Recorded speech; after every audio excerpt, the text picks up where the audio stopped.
যেখানে ওই আইপিএস সেই সিঙ্গাম বলে যে চুইংগাম এসেছিল, তো সে গরম দিচ্ছে, তখন ডাইরেক্টলি তার গাড়ি তো পরের দিন সন্ধ্যাবেলায় তার গাড়ি ঘেরাও করে দিল পাবলিক ওখানকার। তখন তো চুপচাপ গাড়িতে করে পালিয়ে গেল, তখন তো বেরিয়ে তো গরম দেখাতে পারত।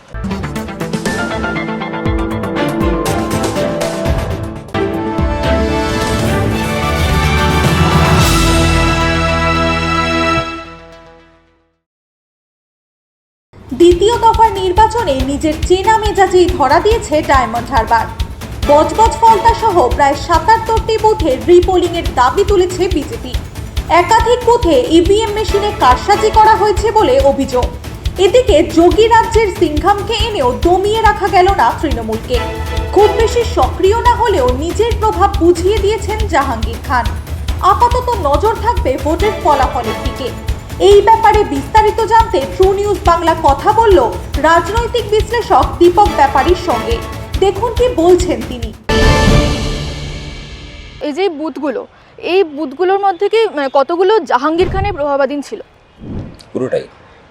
চারটে বুথে ডায়মন্ড হারবার পুরো এরিয়াটার মেইন দায়িত্ব হচ্ছে জাহাঙ্গীর খান। ফলে অনেক বেশি ভরসা করে মানে অভিষেক ব্যানার্জি, এবং গত ইলেকশনে আপনারা জানেন প্রায় 7 লক্ষের বেশি ভোটে জিতেছে অভিষেক ব্যানার্জি। ফলে ওর উপর দায়িত্বটা বেশি, ফলে অবভিয়াসলি তার যে একটা প্রভাব আছে এলাকায় সেটা বোঝাই যায়। কারণ যেখানে ওই আইপিএস সেই সিঙ্গাম বলে যে চুইংগাম এসেছিল, তো সে গরম দিচ্ছে, তখন ডাইরেক্টলি তার গাড়ি তো পরের দিন সন্ধ্যাবেলায় তার গাড়ি ঘেরাও করে দিল পাবলিক ওখানকার। তখন তো চুপচাপ গাড়িতে করে পালিয়ে গেল, তখন তো বেরিয়ে তো গরম দেখাতে পারত। কারণ তো অলরেডি জাহাঙ্গীর খান বলে দিয়েছে, ও যদি সিঙ্গাম হয় তাহলে আমি পুষ্পা। তো ব্যাপারটা হচ্ছে পশ্চিমবাংলায় এই সমস্ত রাজনীতি চলে না। যেটা চালু করার চেষ্টা করছে বিজেপি বা শুভেন্দু অধিকারী, সাম্প্রদায়িক বা গরম দেখানো, কেন্দ্রীয় বাহিনী এনে ভয় দেখানো। আমি তো বলছি কেন্দ্রীয় বাহিনী নিয়ে এসে একদিকে লাভ হয়েছে, যে মুসলিম ভোটটা ভাগ হওয়ার চান্স ছিল, এই কেন্দ্রীয় বাহিনী রাত্রেবেলা 1টা 2টোর সময় 3টের সময় গ্রামে গিয়ে উৎপাত করা, এটা একদিকে প্রায় 2 থেকে 3% মুসলিম ভোট টিএমসির দিকে ঘুরেছে, যেটা ভাগ হওয়ার ভয় ছিল। এটা একদিকে লাভ হয়েছে। আচ্ছা, ইলেকশন কমিশন কি ধরনের প্রমাণ চায় সাধারণত এই রিপোলিং হওয়ার জন্য? কি কারণ থাকলে রিপোলিং হতে পারে?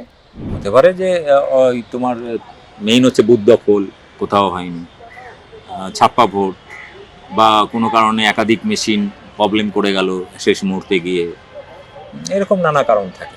ফলে সেখানে এরকম কিছু তো ঘটেনি, যা হয়েছে শান্তিপূর্ণই হয়েছে। বিরোধীরা ওখান থেকে লোকাল লেভেলে কেউ রিপোলিংয়ের দাবিও করেনি।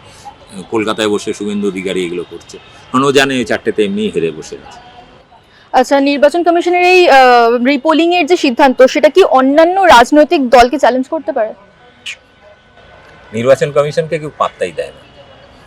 নির্বাচন কমিশনকে পশ্চিমবাংলার বিজেপি ছাড়া আর কোনো রাজনৈতিক দল, যে আতিপাতি তৃণমূল থেকে শুরু করে আতিপাতি, কেউ পাত্তা দেয় না নির্বাচন কমিশনকে। ওটাকে নির্যাতন কমিশন নাম দিয়েছে সবাই, একবার তো ওই নামটাই চলে। এটা মানুষকে হ্যারাসমেন্ট করা ছাড়া নির্বাচন কমিশন আর কিছু করেনি। শুধু কেন্দ্রীয় বাহিনী ছিল বলে ঝামেলাটা কম হয়েছে, আর কোনো নেই। বরং উল্টে এই যে প্রায় 90 লাখের উপরে মানুষের ভোটাধিকার কেড়ে নিয়েছে, এর মানে বদলা মানুষ নেবে। মানে এই নির্বাচনে নিয়েছে, আর বাকিটা পরবর্তীকালে নেবে, পরে ইলেকশনে শেষ করে দেবে বিজেপিকে পশ্চিমবাংলা থেকে। রিপোলিং এর সিদ্ধান্ত নিতে নির্বাচন কমিশনে তো দেরি কেন করছে? এটা তো লাইভ স্ট্রিমিং এর মাধ্যমে করে দেওয়া যেত। মিনিমাম তো ওটা প্রমাণ দেখাতে হবে যে আমি এই কারণের জন্য, কারণ দেখাতে হবে না, কিছু কিছু প্রমাণ দেখাতে হবে, কিছু কারণ দেখাতে হবে যে এই কারণে রিপোল করছি, বললেই রিপোলিং করা যায় না। ফলে নির্বাচন কমিশন এটা করতে চাইছে না। এবার শুভেন্দু অধিকারীর যদি এখন মনোজ আগরওয়াল বা জ্ঞানেশ কুমার এরা যদি এখন ভাবে যে শুভেন্দুজি বলছেন তাহলে আমি একটু করেই দিই, কিন্তু লাভ তো কিছু নেই। উল্টে খরচা বাড়বে সরকারের, উল্টে মানুষ হ্যারাসমেন্ট হবে, আরও বেশি টিএমসির ভোট বাড়বে, লস তো এটা। ঠিক আছে, ধন্যবাদ।